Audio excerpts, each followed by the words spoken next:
It can also break passwords. Is that true? It breaks systems. See, it is more powerful in terms of the substance. So cybersecurity norms are to be redefined for quantum. The question is, what's the final takeaway? Should we be excited? Should we be scared? Should we be cautious? No, it's an excitement.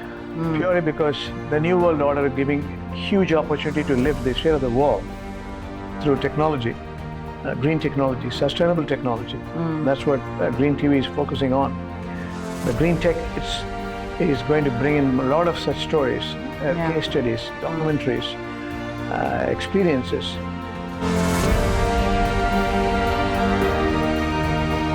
Whether you think quantum computing can actually replace AI. It cannot replace AI, it can enhance.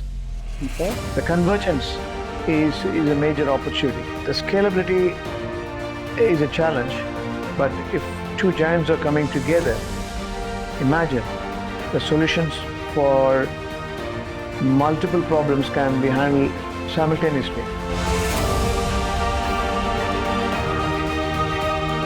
Can this actually help sustainability?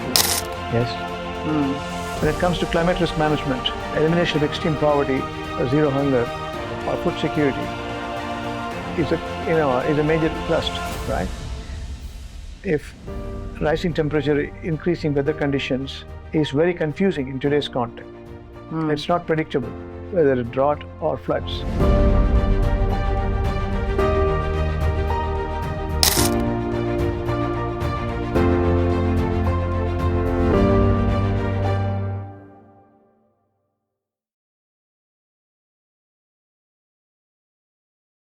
Hello and welcome to another episode on the Green TV. I am Shruti Seetharaman, a content creator, a sustainability advocate, and an entrepreneur, and someone who's also been very curious about how technology shapes our lives. And with me in conversation today is Dr. Seetharaman, a banker, a sustainability advocate, and is also someone who's very curious or wants to talk about how emerging technologies can actually shape sustainability and whether it has an impact on the world that we're going to see in the next coming years. So today's topic is about quantum computing. That's right. And I know this sounds slightly intimidating, but I promise you we're going to keep it super fun, super simple, break it down for you. And mind you, this is a technology that everyone is saying that could change everything. So we're going to start with the very basics for everyone watching to help them understand what exactly is quantum computing. One system or one application, one hardware or software can do one solution at a time. Yeah. If you have multiple solution possibilities at the same time, that's quantum. As the name goes, it's a quantum leap in terms of solutions, and that's why it's becoming a phenomenon. Though it's still scalability is not known, it's still fragile, it's the cost effectiveness still not seen, but the power of quantum computing is huge. Can you tell us a couple of companies that have been using quantum computing recently? IBM and Google, they have the quantum machines, which is gigantic, and they have invested heavily, and the results are still coming out. And there are, according to their research reports, there are innumerable possibilities in terms of many industries, whether it's healthcare or climate risk management or transport. Fair. And considering you've always been a banker, in terms of banking, can you give us one real life example where quantum computing is used?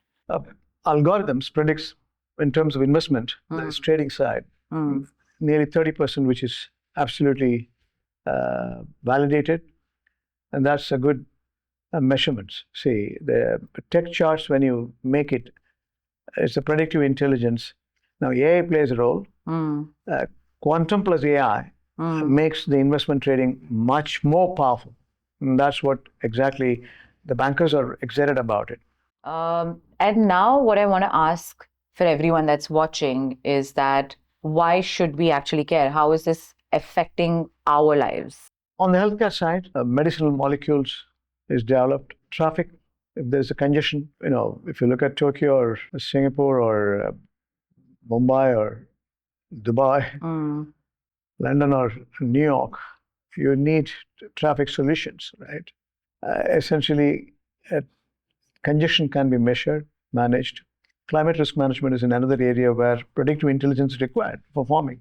Countries like India, where over 50% of the working population is engaged in agriculture, if you have to improve sustainable farming, then quantum is a solution again. Okay, and you did talk about healthcare. So my question is, can it actually help with drug discovery? Because if that is the case, then this is huge. Healthcare is the major advantage of quantum. Researches which used to take years and years now can be simplified, and there are integrations within the medicinal molecules. And that integration makes it super fast through quantum. IBM has tried it, and the deployment is already on in research terms. Testaments have to come. I think that's going to be explosive, especially for terminal illness. This is going to be a major solution, we hope. Yeah. And can this actually help sustainability? Yes.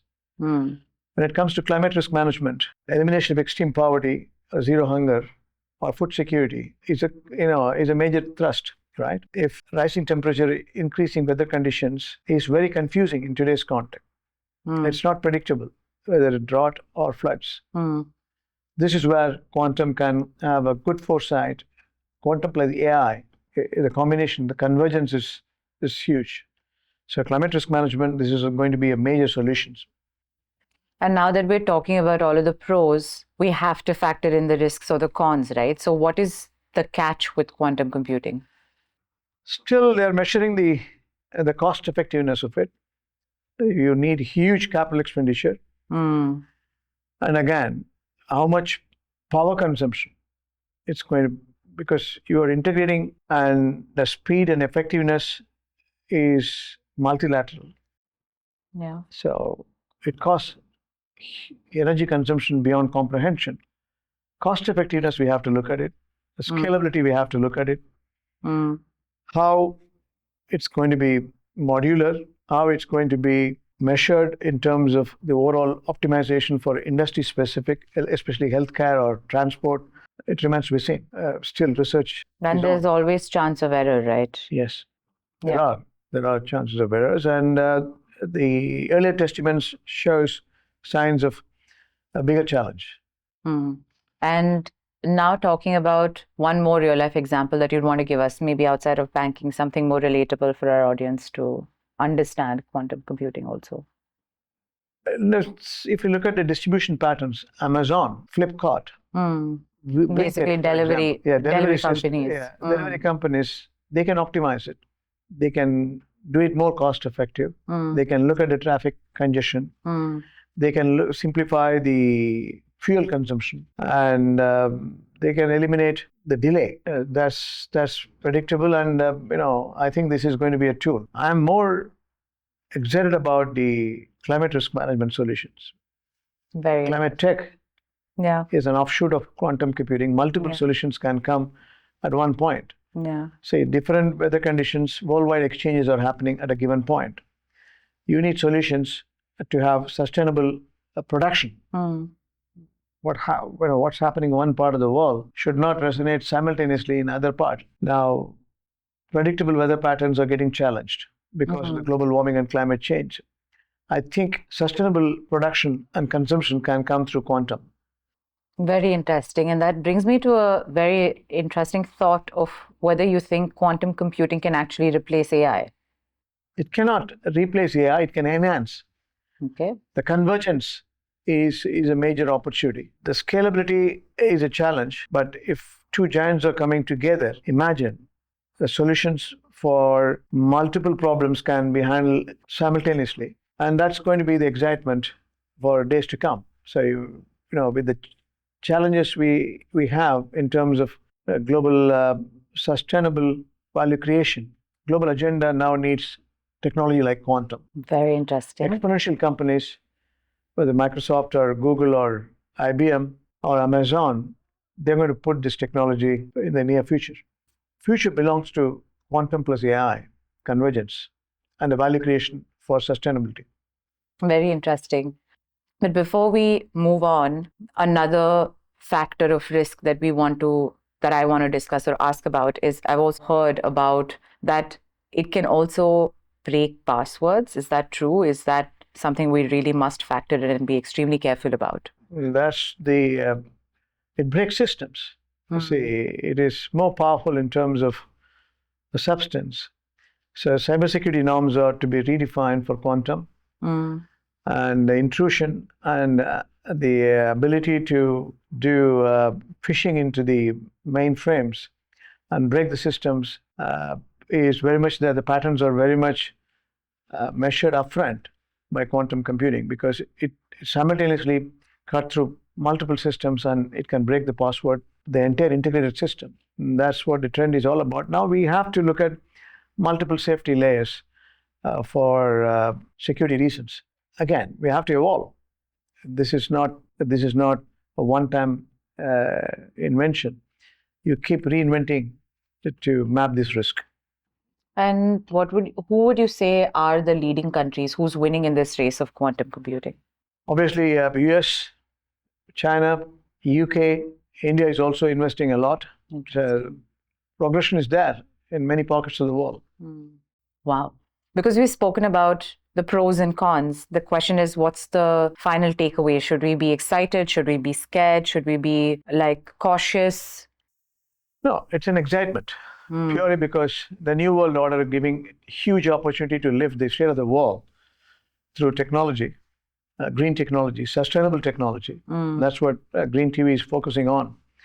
The green tech is going to bring in a lot of such stories, case studies, documentaries, experiences, whether big companies or small companies or individual or institutions. Yeah. And I'm excited about quantum computing plus AI, cloud computing plus AI. So it's a new world order. Why should we get scared? This is going to give greater prosperity to humanity. No, absolutely. And I think we're in a world where there's so many emerging technologies. We forget to process that everything that we did have that was safe and secure in terms of tech was so many years of development, so many years of R&D. So when we have something that's so rapidly growing, the fact that it will take a couple of years for R&D to happen, for it to be completely secure. But the fact is, by talking about it, by trying to lead a more sustainable life, by being aware, by being cautious, by understanding the risks, which we can today, because there's no lack of information being available. So we're always at an advantage to want to live a better quality life, enhance our lives in every way possible. And I think it's a very, very interesting time to come. I think you're absolutely right about the fact that we shouldn't be scared. We should be aware of the risk. I think being aware is the key word. And I think that's precisely what we try and do on the Green TV, try and have as many conversations about everything sustainability. So hopefully you are now coming into insight with new topics, new things that can contribute to sustainability. And if there's something you'd like for us to talk about, don't forget to comment, share, spread the word, and keep living a sustainable life. We will see you in the next one. That's a new world order. Watch Green TV. Thank you.